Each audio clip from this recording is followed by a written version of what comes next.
And I'm Justy, and together we're losing it. We're just two restaurant girls that became best friends and each lost over 100 pounds. I lost mine with the help of weight loss surgery, portion control, and exercise. And I lost mine through portion control and activity and many years of breaking bad habits. We're just sharing our journeys and what we learned through the process. And if you have medical questions, reach out to your doctor.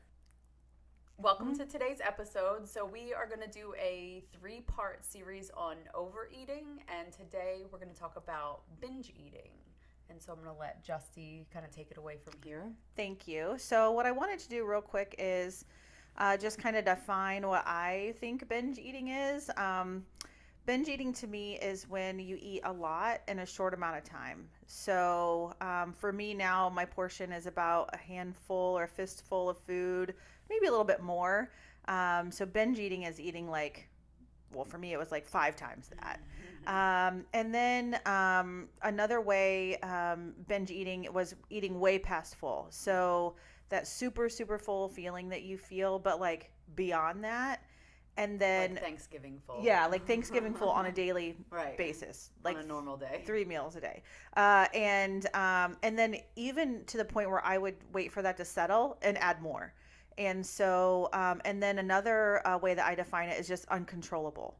So just out of control, just eating. And I usually would do that when I found myself being too hungry. So I'd get home and I would just stand in front of the refrigerator and just kind of eat everything I could get my hands on without thinking about it. So those are the 3 ways that I think the majority of us who binge eat do it. Yeah, and I think on the uncontrollable part too, I think about, it's funny because I would, in any type of binge situation, I would be like, well, because you justify it, I've already had half of this bag of chips. First of all, it's you got to get rid of the evidence. So it's I may as well finish it. And then I would have a whole ass conversation with myself about eating the bag of chips. At any moment in time, I could stop myself from that. But instead, I'm having the conversation about now why I need to just finish it when there's not really a need for it. But that's that uncontrollable part where it kind of is controllable, but you can't gain control of it.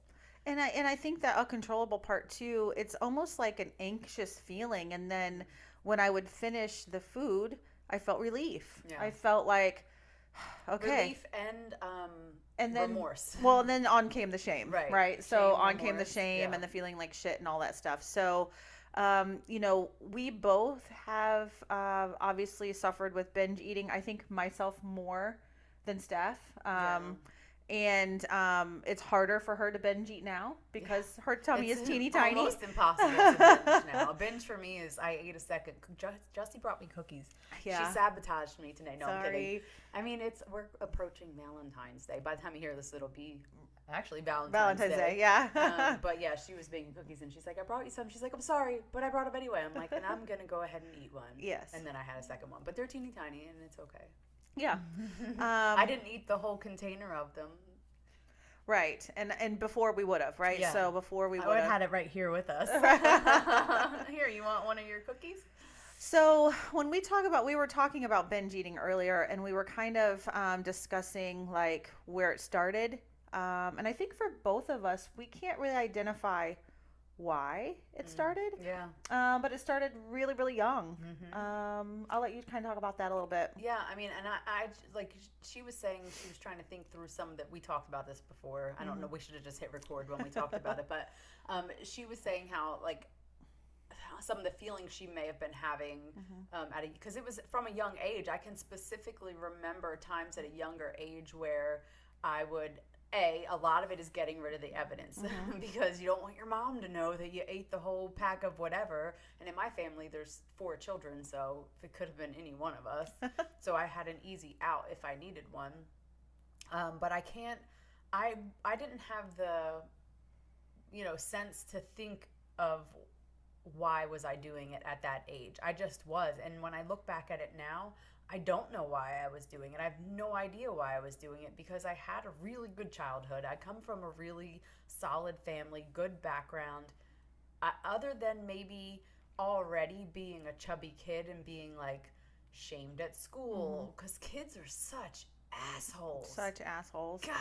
Yeah. Yeah. And it's like, aside from that's the only thing I can think of because that's a form of bullying. I wasn't ever like hit or beat up or anything like that, but like the fat shaming as a kid, Mm-hmm. I think that's the only thing that I can think of. And so for me, it was always sweets for me. Mm-hmm. I absolutely love and still do love sweets. And so for me, it's like I would go for the candy. I would be finished my Halloween candy before any one of my siblings were, and it's just things like that. Like Jen, my sister who is closest in age to me, have like Twizzlers, and hers would last like 3 times as long. Let's just say we each had it. I'm like, God, how does she save that? Like, how does she make that last? Because mine Mm-hmm. was gone, like gone. Mm-hmm. And so from that early of an age, it was just like I had it, and it's like you get that hit of dopamine, Mm-hmm. and it's like I need more, but Mm-hmm. you're always chasing that first kind of like high, your first like Right. sugar high. And for me, I think I've kind of identified more of a reason why I binged. When I was younger, I would binge after school. So I was home alone. My brother was usually in sports. My mom was working. My parents were divorced. And so I did have a little bit of a void there because my father wasn't super involved for a few years. When we first got divorced, he lived in Florida. I lived in Michigan. We moved from Texas. Like there was just a lot. And so that after school binge I would look forward to watching, like Santa Barbara, I think was the soap opera back then, was my peaceful time. And I could, even though it was uncontrollable, I could control that happiness. And Right. that sounds crazy because so many people have divorced parents. It's definitely not my parents' fault. It's definitely not anybody's fault. But that's how I coped with it. Mm-hmm. Other people cope with it by acting out. Other people cope with it by overachieving. Other people cope with it by being introverts or being extroverts. I ate. So I binge ate. And now I remember that at probably age 12 ish, but I was heavy before then. So I always just, food had always been in my life. I think around 8 is when I was like starting to be considered chubby, Mm. right? So I never was a petite girl. I'm still not. But around 12 is when I actually remember hiding food or hiding plates under my bed because I didn't want somebody to know I ate it, or thinking about food constantly, like thinking about what I was going to eat when I got home. Mm-hmm. Being able to, my mom gave me a lot of grace, being able to cook family meals sometimes, or even go to the grocery store at a young age. And she was a great cook, and so was my grandma. Like I come from like food family, which was great. But I would eat as I was cooking, and then I would eat a whole meal, and then I'd eat seconds. Yeah. So it just snowballed from there. I also remember that just made me think of something too. We had a corner store like around the block from us, so we would go there, and it was like whatever junk and candy we could buy because it was easy. We Mm-hmm. could walk to it, ride our bike to it, whatever. It was like right at the neighborhood. But also sometimes I used to save my lunch money because I didn't want what they had or something. I don't even remember why, but I would save the lunch money, and then I would have whatever I had extra from it, and I would put it towards buying like whatever junk they had. So I wouldn't have like an actual meal at school because, I had my $1.25 or whatever it was because my dad always laid it out on the table. He's very systematic. He'd have our lunch money laid out, and I would go and I would pay, but I would just get like something small so that way later in the week I could take whatever change I had saved and buy like junk because Mm-hmm. and that's part of, I guess, the next thing that I want to go into a little bit with this is like the restricting. I think Mm-hmm. that's a lot of why we binge too, Mm-hmm. is due to restriction. So it's like we didn't ever really have sugary snacks at the house. We just didn't. My mom was mindful of that stuff. So I literally skimped on school lunches to save so I could buy junk. And I didn't start restricting until I got older. And because we didn't really have, I mean, we did have some junk food in the house. And when I got older and then I was trying to lose weight, when I decided I needed to lose weight, that's when I started the whole restriction thing, which is another huge part of my weight gain, but also a huge part of why it took me so long to lose the weight, the majority of the weight. Now I still struggle with it slightly, but we've been able to kind of overcome that a little bit. Yeah. then for me, so starting from a young age, we started binging. Now, we didn't realize that's what we were doing. Now that we Right. talk about it, we kind of realized that's what we were doing. And then as I got older, when I got older, I realized that I used that same kind of feeling that I used after school late at night because then my life kind of switched. I had two small children. I had children really young. I had them when I was 19 and 20, and then I was a single mom. So I was working so hard all day, putting all my energy. We both ran restaurants, and when I would get home at night and the kids were in bed and I had that peace and quiet, that's when I would binge. So my binging went from kind of an after school release to an after the day release. Same, just Mm-hmm. as an adult. Mm-hmm. Yeah. And I'll tell you, so for me as I got older, in and out of relationships, I think it was like a comforting for me, whether I was in a relationship and it just wasn't a good one, or I was not in a relationship and in between. But for me, my go-to every time, as I would be it's home alone, because the binging always happened alone. I never did it when someone was sitting there with me. No one could see it. God forbid they saw it, as if I Right. wasn't 300 pounds. Right. And so it was me. It was home alone. I ordered Chinese food. I would have a pint of Ben and Jerry's, typically Cherry Garcia, my favorite, and I'd watch reruns of Sex and the City on repeat. I've seen them 100 times. I'd watch them on repeat, and so that was my comfort. That was my zone. I would fog out, and I would eat not just the Chinese food, but the entire meal, and probably got like an appetizer and like a combo entree. The whole thing. I may have had a little bit left over for lunch or something, but for the most part, I ate the whole thing. Once that settled enough, then I went for the pint of ice cream, and that whole thing would be gone. And it's me, the couch, and whatever channel I was watching Sex and the City on. And I would watch it on repeat over and Mm-hmm. over and over. So when that pattern comes up again, Mm-hmm. that's how I know, like, it's a pattern. And if I feel the urge or the want to do any of that, that's a bad sign for me. Yeah. And for me, it was, it was hard raising two daughters by myself. Yeah. I didn't get any support from their father financially or physically or anything. And then it was also very hard running a restaurant. Mm. I ran a kitchen for a while, and then I ran the whole thing for a while, and trying to build my career. And my girls at that time were probably 12 and 13, and they were just really difficult. And they were really difficult because I was at work a lot, but I had to. And so I felt a lot of guilt around that, a lot of guilt that they went from this normal family to being a divorced family where their father basically gave up on them. And now I had to overcompensate for everything. And that was just a lot of stress and a lot of pressure. And so, I drank a lot back then, Yeah, no um, kidding. which There's led. probably wine involved in my Chinese Oh, takeout yeah. note too So somewhere. I did drink a lot back then. B, I ate a lot back then. And C, kind of just with relationships, I made decisions that I would never make now. Right, I know. God, no. So, What Lord the hell help were me. we I have no thinking? idea. And we were friends through a lot of Yeah, that. We didn't yeah. help each other. No, I don't understand I don't why. know But either. anyway, we're helping each other Right, now. we So are. that's all that matters. Um, so so those were that was just sort of my lifestyle. And so I binged when I was younger. I changed that into binging when I was older in a different way. And then when I was like, I got to do something about my weight, this was back in 2000. I specifically remember 2011 is when I really started getting serious. I met and married H2 and moved to Ohio and lived with him and his brother. And they ate very healthy. And I'm like, who are these people? Like, they don't finish their meals and stuff. Like, I don't Right. understand. So I started seeing that people live differently than what I was living like, and that's when I started doing small things like, maybe tonight instead of eating the whole pizza, I could eat like half. Yeah. Plus, I didn't want him to know. So having Right. him as he didn't even know he was holding me accountable. I was just ashamed, Mhm. and so that's when I started restricting. So that's when I started doing the all or nothing bullshit. Yeah. And so then I would restrict myself, and he was Hispanic, and they would eat all this delicious food. Mhm. And I'd be like, no, I'm only eating fruit. or I'm only That'll eating fix it. right, or I'm not eating anything fried, like whatever the Right, thing was in right. my mind at that time.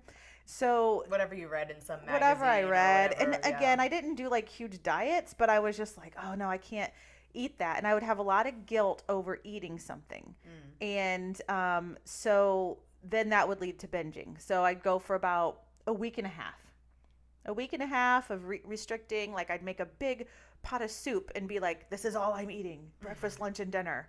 That's it. And then it's Like a like, dog eating the same right, meal every day, all like day. what was I thinking? And then I would just go face dive into a pizza. Pizza was my thing. Pizza and Modelo Especial beer Mm. with some Valentina hot sauce on top. Like Okay. that's my jam. And so, and then I would feel guilt, and then I would be off the track. And then I would restrict again. Then I would figure out some other way to restrict myself, and it was just this never-ending cycle. Yeah. So, And so now I think in how we've changed it some is that we've identified. I know when the urge comes on for Chinese food, Sex in the City, Ben and Jerry's, and maybe a glass of wine. Girl, there's more digging to do. right. And I know for me, when it's 8 o'clock at night. Now I live alone now. Me and Sancho, my dog. So I He's live. such a bad influence. He's such a bad. Yeah, he's great. So I live alone. My kids are grown. I'm a grandmother. So a lot of my life has changed. So I do have a lot more control, I guess. Yeah. Meaning I don't have to make anybody else happy but myself at this point, Right. which is great. So I identify like 8:30 when I walk into the kitchen. I'm like, bitch, why the fuck you walking in here? Right. Because you There's know nothing for you there's in here right now. you're up to no Are you damn getting a good. glass of You're up water? to no good. So that's when I start my conversation. It's like, okay, why are you walking in this kitchen right now? And then I'll have this whole conversation with myself. Well, because I know that there's chocolate in here. Or I know Right. there's leftover whatever in here, and I'm just sitting in my bed or sitting in my kitchen or my living room with nothing to do. Mhm. So then I'm like, okay, well, you can either have that chocolate or you can go take a shower, Yeah. do a bedtime routine. Yeah, so that's what we talked about also when we should have been recording earlier. Right. Was identifying. So when you walk in the kitchen, like, what am I feeling? Why am I here?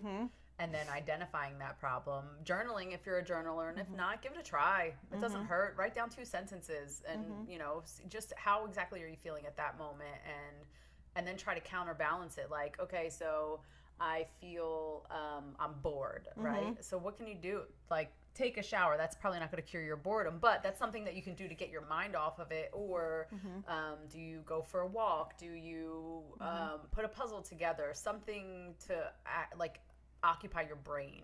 Call a friend. Call a friend. Like, Yeah. you're lonely, you call a friend. If you're angry, you try some deep breathing. Like, whatever feeling you're having, what can counterbalance that feeling?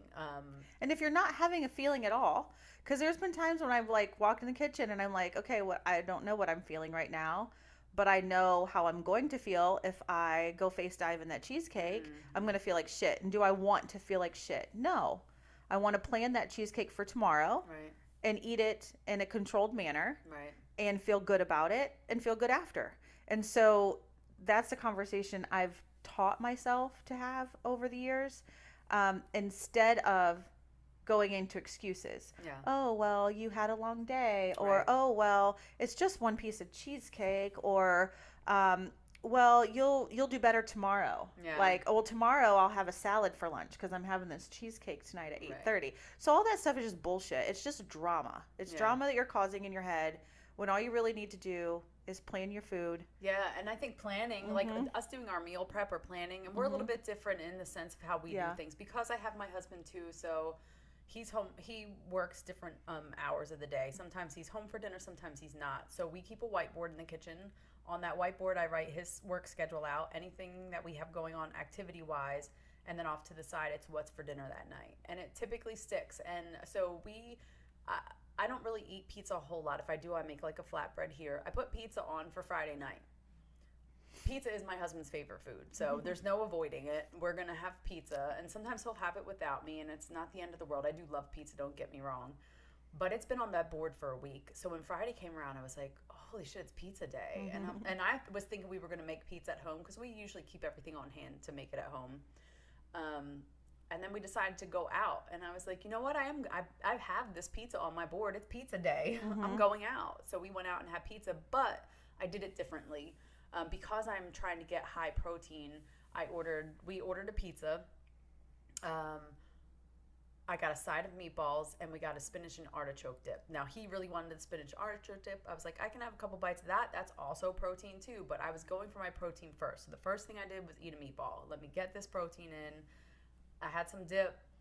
I went for the pizza. I kid you not, I ate 3/4 of a piece and I sat there looking at it like I want to eat more, but my stomach doesn't want me to eat more. So it just kind of sat there and I was like, let me see if I can finish this piece. And it wasn't happening. He's like, are you going to eat that? And I was like, actually, no. And he finished it. But it's like I had my pizza. Mm-hmm. I didn't restrict. I allowed myself to have the pizza, but I just did it differently with a different mind frame, knowing my goals, knowing what I need to do right now is hit these protein goals. Like, let me get this protein first, and then I'm going to dive into this pizza. So have it, don't restrict it, but plan for it. And I plan my meals every morning. I plan what I'm having for breakfast, lunch, and dinner, and 2 snacks. Now, the caveat to that is I only eat it when I'm hungry. So I don't eat it all because it's on the plan. There's some days when I don't eat my snacks because I wasn't hungry for them. And then I also, and I'm working on this more, I am starting to plan things I enjoy more. So I was pretty restrictive with my planning, and then I would find myself, kind of wanting the cheesecake at 8:30. So now I'm just like every day I just pick one thing I really, really love and I plan it. Yeah. So like if I go out to eat pizza, the problem, not problem, but the obstacle I have is I can eat 2 or 3 pieces of pizza. Right. So I have to slow down my eating. I have to take a bite and put my pizza down in between. I have to be mindful of it, and Enjoy the fuck enjoy out of it. Like Yes. really, really enjoy it. And then if I see myself wanting a second or third piece, then I'm like, you know what? If I'm hungry later, I'll have one. But right now, I know that this one piece of pizza is enough food to satisfy my hunger. Not to stuff me, but to satisfy my hunger. So anytime I get to that point where I have that full feeling, that's your body telling you, bitch, you just ate too much. Right. So I make a mental note of that, and then I know 2 pieces of pizza will push me over the edge. So now I eat one. Right. And it's a fight sometimes, but it's only a fight if I allow my thoughts to make it a fight. If I say, you know what, my future self doesn't eat 3 pieces of pizza, then I just don't do it. Right. That doesn't happen overnight. I went from eating a whole pizza. I didn't go from eating a whole pizza to 1 piece and overnight. Right. It went from a whole pizza to a half to 3 pieces. Let me try what 2 pieces feels like. Let me go down to 1 piece. And you just have to, but it's years. I said earlier, 2011 is when I started. It's 2023. Yeah. And I did some of that. I just was never as good at it as you are. I did some of that. But then when I would binge, it was face plan off the wagon, which is where 2020 Q weight loss surgery for me, that helps me. So that is the piece that helps me from, I couldn't have had more than 2 slices if I tried, without getting like violently ill, like overly Thanksgiving stuffed. So that's the tool that helps me to not continue, but every day is a learning process. Every day I can still overeat. And then some days I have to force myself to eat. Yesterday, I barely ate. It was so bizarre because Justin and I have been talking about like some days I feel like I'm overeating, but I don't feel overly full. It's just that my body wants more. And then some days it just doesn't. Like we went for a hike yesterday and it was pretty intense. I ate 1 Starbucks egg bite on the way. That's all I could do. I was like, I can't even get through like half of this. And this was on the way there. We hadn't even worked out yet. Came back on the way home because it was a 3-hour drive. We're extra when we go on hikes. It was like a 2.5-hour drive to get there and then back. But on the way back, I was like, okay, I'm going to eat this protein bar because again, I'm trying to get my protein in. I got like halfway through it and I was like, I can't. So I put it down. I said, okay, from when I'm hungry again, I'll pick it back up and eat it again. But yesterday was that day for me. I didn't track food yesterday. It's the first day in like 2 weeks I haven't, but I struggled eating yesterday. Some days I have to force myself to, and that is weight loss surgery, number one. Also, the medication that I take, but it's just your body tells you what it wants, when it wants it, how it wants it. And while she was talking, I was just thinking about like when the last time I binge ate, I can't remember. And that's crazy to me, Right. because I can't remember. And I don't know that I've been able to say that for a long time. Now, I have been recovering from surgery and a lot of things, but that feeling where you feel full, I don't like that anymore. That used to be what I would go after. And then you'd be like down, you'd be put down. You're Yeah. on the couch, you're laid Mm-hmm. out, you're unbuttoning your Mm-hmm. pants, like you're like, that's it for me. And Yep. what fun is Mm-hmm. that? Honestly. So for me, where with the binge eating, I don't say that I've conquered it, but I have controlled it. I've learned how to control it. I think the problems when I do overeat, the problems that I have that I'm still working on though, is when outside influences. So hey, I'm a director of bakeries, Right. right? Ain't that some shit? Right. So like That's every a day, test like for you. every single day, I could go in and have whatever I want. And so I do have some problems, like when we're doing menu tastings and that sort of thing. It's like that's the last time I remember feeling that full feeling was. But you also know when the menu tasting Yeah, is. I And do. you can, and it's on I do. your plan. And then with dating, so when I date, and I don't really date because I don't want to. She doesn't like people very much. Yeah, so I there's don't. I that. don't like, in particular, men that well. So She doesn't like women either. I don't like women either, but hey, to each his own. But because dating at my age, 46 years old, it's all about let's go to dinner, let's go out, let's have wine, let's do this, let's do that, and it's all around food. Yeah, it's the actual I don't wine want and dine. that's the We're wine now and being dine, wined and I don't want to dined. do We couldn't that. find someone to wine and dine us No back in the shit. day if we tried. I Now they know. want to wine and dine you, and you're like, I'm like, no, I don't. I Can't. don't want to do it. Yeah. So that's hard. That's hard for me because I would love to be social. Yeah. And it's not even dating like men, but just being social, going out with girlfriends. Yeah. Going out with the only person I go out with really is Steph, and that's because I know she can't eat. And she really likes me. And I really like her. Yeah, that's given. But But no, it is easier to find your people who have like-minded because I have zero problems going out with you. First of all, we're both really easygoing. Right. Even when we were like stuffing our faces, it's like, hey, you want to do this? I guess Yeah, sure, why sure, not? yeah. Like we were never like super picky or like we could travel together. We stayed in Mexico for 9 days together without locked an in issue. a room, Yeah. a hotel room. There's not a whole lot of people you can do that with. Right. So like find your people and the people who are like-minded because if you're spending your time with people who want to booze all the time, we can drink. We'll still Yeah. drink. I'll drink. I'll have a couple drinks. I had some the other night. Pizza night. I had 2 seltzers. But it's not what I want to do every day. No, It is no. not. First of all, it's just not good for you, and it's empty calories. So I really need to get enjoyment out of it. It was date night with my husband, and I had 2 drinks and some pizza. And I find a lot of satisfaction. It sounds kind of crazy, but walking out of my bakery, knowing I didn't eat a damn thing. When before it'd be like, ooh, I get to go to the bakery, I get to eat this or this or this. For me, the satisfaction is like, you got this, bitch. You didn't eat one I just damn don't thing. go there anymore. No offense to you and Isaac, I don't go there anymore. Yeah. It's dangerous. I mean, it's hard. It's delicious stuff. really is, And but I find pride now in showing up for myself. Yeah. And knowing who I want to be and who I'm becoming and who I'm working on and knowing that I can control it. It doesn't control me, but it took years of changing my thought process and listening to different podcasts and seeing what works for me, failing, binging. You have to fail. You And- have to. And honestly, giving myself some grace when I do eat off plan or I do binge, that doesn't mean my next best choice can't be a good one. Right. It doesn't mean now I'm done and I'm ruined and all this drama bullshit. It means, okay, figure out why you did that and have a plan for the next time that feeling comes up or that situation comes up and then do better. The funny thing is, Not perfect. we used to hear better. like in podcasts and whatnot that we would listen to, you would hear that. You would hear people say it and you're like, I just don't like, how do they do that, though? yeah. And it's one of those things where you have to just continually work at it because we've both been doing this for years and following the same, people for years in podcasts and listening. And we'd send it to hey, you got to hear this one. You got to hear that one. For years until it finally sinks in and you get it like, okay, I have to sit in my shitty diaper. Right. I have to sit in it and know that this is, Mhm. I'm gonna feel bad. Mhm.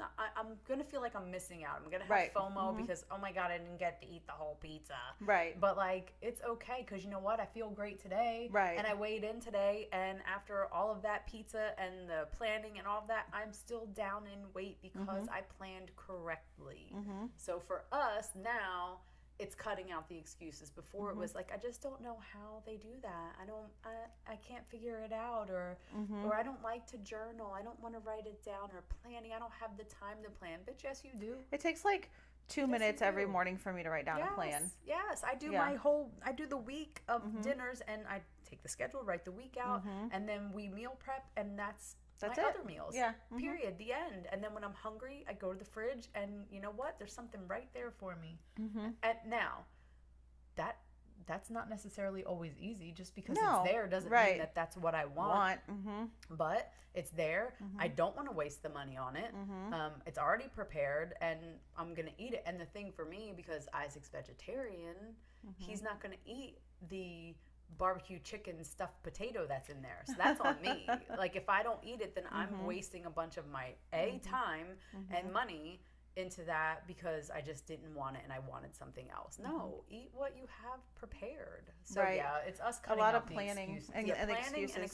excuses, and that's like our Our biggest challenges, I think, that we continued. continue to go through. And again, we have control over it, but life happens. And Yeah, so, but we make it a point to plan our life because there is so much that just happens. One thing you can control is what you put in your mouth. yeah, And but we have all of this drama around it that you have to slowly identify it and then kind of be like, yeah, that's a bullshit excuse. You really have yeah, to tell yourself like, hey, that's a bullshit excuse. And so I'm really proud of us for all the work that we've done on the binging. I think next we're going to talk about not mindless eating. yeah, So just kind of not binging where you're eating way too much, really fast, uncontrollable, just like the bullshit snacking, the yeah. grabbing a handful here, BLTs. yeah, the licks of the spoon and the bites here and there and kind of all that stuff. Yeah, So that's going to be our next one, and then the third part of this is going to be emotional eating, which is that's a big topic. that's a big topic. It's a heavy one. That's a heavy one, so we needed more time for that one. Yeah. We need to be emotionally prepared for that one. Yeah. So yeah, we look forward to the next couple of episodes. If you have Yeah. any questions, Yeah, you know where to find us. We Mhm. are losing it on Instagram, Mhm. and our DM is always open. Yep. All Thank right, you. have a good one, guys. Bye. Thanks. Bye.